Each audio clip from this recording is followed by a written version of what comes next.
Hello my dear students, welcome back to another video. बच्चों, जैसे कि आपको पता है, पिछले वाले वीडियो में हमने 9th स्टैंडर्ड हिंदी दूसरी इकाई का चैप्टर 5 अतीत के पत्र, इसका डिटेल एक्सप्लेनेशन समझ लिया है। आज की वीडियो में हम इस चैप्टर के क्वेश्चन एंड आंसर्स को डिस्कस करेंगे, जो आपके चैप्टर कंप्लीट होने के बाद में यहाँ पर दिए गए हैं। इसके अलावा मिडल में भी कुछ क्वेश्चन आपको दिए गए हैं, जैसे कि यहाँ पर आप देख सकते हैं। इन क्वेश्चन के आंसर भी मैं आपको प्रोवाइड कर दूंगा, लेकिन पहले हम पेज 60 के क्वेश्चन को कवर करेंगे। तो अब आइए क्विकली स्टार्ट करते हैं आज की क्लास।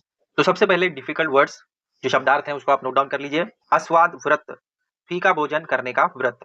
नेक्स्ट है अपरिग्रह, संग्रह ना करना। करगा का मतलब कपड़े बुनने का यंत्र। रमता राम मतलब फक्कड़, एक स्थान पर न टिकने वाला। वाक चातुर्य का मतलब बोलने में चतुर। अचेतन का मतलब होता है चेतना रहित। ब्रह्मचारी का मतलब सन्यासी। वेदांत व उपनिषद, भारतीय प्राचीन धार्मिक ग्रंथ। 9th वाला है सत्याग्रह, यानी सत्य का आग्रह करना। गोरख व मछिंदर, नवनाथों में से दो नाथ, एक गोरखनाथ व दूसरे मछिंदर नाथ। और लास्ट वाला है सत्यवादी, यानी सत्य की राह पर चलने वाला। तो ये सारे कुछ वर्ड्स हैं, आप चाहें तो इनको नोट डाउन कर सकते हैं। देखो, चैप्टर कंप्लीट होने के बाद आपको ये दिया गया है, तो पहले हम इन क्वेश्चंस को कवर करेंगे। तो ये फर्स्ट वाला क्वेश्चन है, सूचना के अनुसार कृतियां कीजिए। फर्स्ट क्वेश्चन यहाँ पर दिया है, स्वास्थ्य सुधार के लिए विनोबा जी द्वारा किए गए कार्य। 4 कार्य यहाँ पर आपको लिखवाने हैं। तो ये हो गया फर्स्ट वाला, 10-12 मील घूमना शुरू किया। सेकंड वाला क्या था, ऐसे यहाँ पर लिख दो, 6 से 8 सेर अनाज पीसना चालू किया। सेर का मतलब क्या होता है, मैंने आपको बताया था। जैसे वेट होता है, तो 1 किलो अगर आप उसको सेर में देखें तो 900 ग्राम होगा। ठीक है, एक सेर जो है वो 900 ग्राम के बराबर होगा। तो उन्होंने 6 से 8 सेर अनाज पीसना चालू किया था। आपको पता है, गांव में जो चक्की होती है वो हाथ से आटा पीसते हैं। तो हाथ से आटा जब आप पीसोगे तो आपका फिजिकल एक्सरसाइज होगा। तो स्वास्थ्य को ठीक रखने के लिए उन्होंने इस तरीके के कुछ काम ले लिए थे। मतलब आप ये करोगे तो ये भी काम हो जाएगा, आपका व्यायाम भी हो जाएगा। ठीक है, थर्ड वाला यहाँ पर क्या है, 300 सूर्य नमस्कार किए, तो वो भी लिख देते हैं यहाँ पर। ठीक है, और चौथा, आजन्म नमक और मसाले न खाने का व्रत लिया, ऐसे लिख दो। नोट करना है तो कर लो इसको भी। इसके बाद सेकंड क्वेश्चन आपको दिया है, उचित जोड़ियां मिलाइए। 4 हैं यहाँ पर, ऑप्शन भी दिए गए हैं। विद्यार्थी मंडल, विद्यार्थी मंडल किससे जुड़ेगा, संस्था से। ठीक है, आप ऐसे भी लिख सकते हैं, फर्स्ट वाले का। सेकंड वाला है राष्ट्रीय शिक्षा, तो ये है योजना, यहाँ पर ज्वाइंट हो जाएगा। तो आंसर में आप ऐसे लिखेंगे सेकंड, और यहाँ पर लिख दो योजना।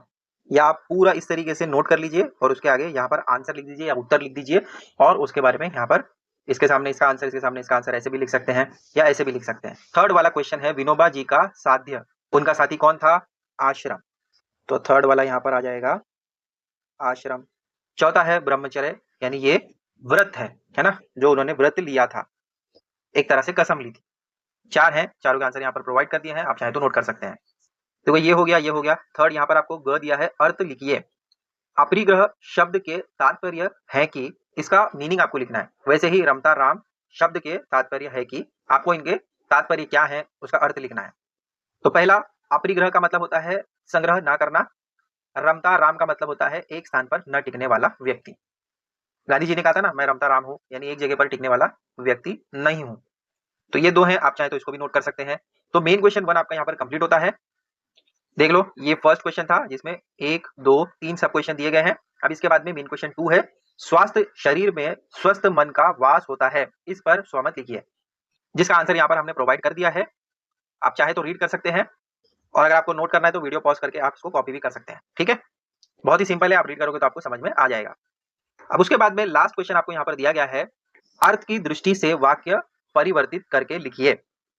सब तुमसे मिलने को उत्सुक हैं, तो इसके बारे में आपको अलग अलग तरीके से लिखना है। मतलब ये आपको एक सेंटेंस दिया गया है, सब तुमसे मिलने को उत्सुक हैं, तो इसको अगर आप विधानार्थी रूप में बदलेंगे इस वाक्य को, तो कैसे लिखेंगे। इसी वाक्य को अगर आप विस्मयार्थक रूप में लिखना चाहे तो कैसे लिखेंगे। उसी तरीके से अगर प्रश्नार्थक वाक्य में आपको इसी वाक्य को कन्वर्ट करना है तो कैसे लिखेंगे, वो सारे यहाँ पर आपको लिखना है। 6 दिए गए हैं, 6 आपको लिखने हैं। सबसे फर्स्ट सेंटेंस यहाँ पर लिखेंगे विधानार्थक, तो ये जो आपको दिया गया है ये विधानार्थी वाक्य ही है, सब तुमसे मिलने को उत्सुक हैं। अब नेक्स्ट यहाँ पर आपको दिया गया है निषेधार्थक वाक्य, तो ये नेगेटिव सेंटेंस हो जाता है ना। ये फर्स्ट वाला है, सेकेंड वाला यहाँ पर लिखेंगे, तो ये हो जाएगा आपका निषेधार्थक वाक्य, यानी नेगेटिव सेंटेंस। तो सेकेंड वाला हो गया। तो यहाँ पर मैं नंबरिंग कर देता हूं, ये फर्स्ट वाला, ये सेकेंड, थर्ड वाला हो जाएगा प्रश्नार्थक। अब इसी वाक्य को आपको प्रश्नार्थक वाक्य में कन्वर्ट करना है। क्या सब तुमसे मिलने को उत्सुक हैं, क्वेश्चन मार्क। ऐसे आ जाएगा ना, ठीक है, इस तरीके से हो गया। अब ये चौथा वाला संदेहार्थक यानी डाउटफुल वाला, शायद सब तुमसे मिलने को उत्सुक होंगे, शायद है ना, तो ये संदेहार्थक वाक्य हो जाएगा। पांचवा विस्मयार्थक वाक्य बनाना है इसी सेंटेंस का, तो इसको हम डाउन में लिखेंगे, ये हो गया पांचवा। वहां उसके बाद में एक एक्सक्लेमेशन का चिन्ह डाल देंगे आप और लिखेंगे सब तुमसे मिलने को उत्सुक होंगे। और लास्ट ये सिक्स्थ वाला आज्ञार्थक वाक्य बनाना है। सिक्स्थ वाला तुम सब से मिलो, रिक्वेस्ट कर रहे हैं, आज्ञा कर रहे हैं, तो ये आज्ञानार्थक वाक्य बन जाएगा। तो फर्स्ट वाला ये विधानार्थक है, सेकंड वाला निषेधार्थक वाक्य जो नेगेटिव सेंटेंस है, थर्ड वाला प्रश्नार्थक है, क्वेश्चन मार्क डालेंगे, चौथा वाला संदेहार्थक हो जाएगा, संदेह यानी डाउटफुल वाला, पांचवा है विस्मयार्थक जिसमें एक्सक्लेमेशन आएगा, और सिक्स्थ वाला है आज्ञानार्थक यानी रिक्वेस्ट, आज्ञा करना, तो यहाँ पर ये सिक्स्थ वाला हो गया। ठीक है, तो आप चाहें तो इसको भी नोट कर सकते हैं। यहाँ पर जो टेक्स्ट बुक के क्वेश्चन है चैप्टर कंप्लीट होने के बाद वो खत्म होते हैं, देख लो ये वाला क्वेश्चन अभी हमने कंप्लीट कर लिया है। पेज नंबर 60 पर ये क्वेश्चंस आपको दिए गए थे।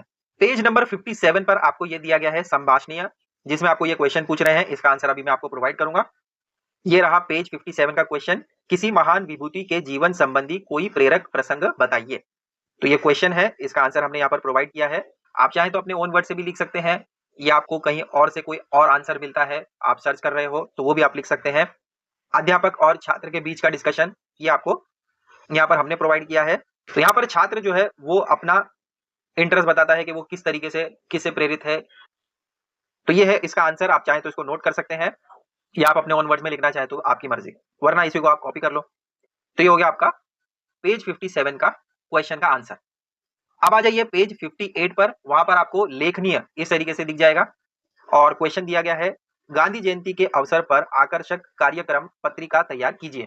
ये भी आंसर आप अपने ओन वर्ड्स में लिख सकते हैं, वरना आंसर हमने आपको प्रोवाइड कर दिया है इस तरीके से कि गांधी जयंती पर आप किस तरीके से वहां पर कार्यक्रम आयोजित करेंगे, या उसका क्या टाइम टेबल होगा, वहां पर क्या क्या होगा, वो सारी चीजें यहाँ पर हमने लिस्ट डाउन कर दी है। विद्यालय का नाम, कौन सी स्कूल इसको आयोजित कर रही है, आप कुछ भी लिख सकते हैं।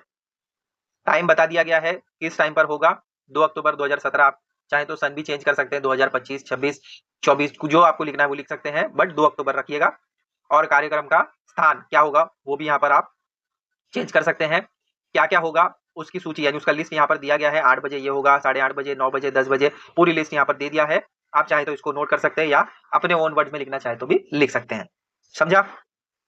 नेक्स्ट क्वेश्चन उसी पेज पर, पेज 58 पर दिया गया है मौलिक सर्जन, मेरे सपनों का भारत विषय पर अपने विचार सर्जन कीजिए। तो ये आप अपने ओन वर्ड्स में भी लिख सकते हैं, वरना आप इसको कॉपी कर लो। ये आपका फर्स्ट पैराग्राफ हो जाएगा, ये हो जाएगा सेकंड पैराग्राफ, और लास्ट में थर्ड, ये आप यहाँ पर कंक्लूड कर सकते हैं। तो आप चाहे तो इसको कॉपी कर लो, या आप अपने ओन वर्ड्स में भी लिख सकते हो। तो ये तीन कुछ एक्स्ट्रा क्वेश्चन थे जो आपके पेज 57 एंड 58 पर दिए गए थे, इसको मैंने आपको कवर करके दे दिया है। आप चाहें तो इसको नोट कर लो। आई होप ये वीडियो आपके लिए हेल्पफुल रहेगा। ऐसी और वीडियो हम आपके लिए लाते रहेंगे। चैनल को सब्सक्राइब कर लो। मिलते हैं बच्चों अगले वीडियो में बहुत जल्द। Till then take care, bye.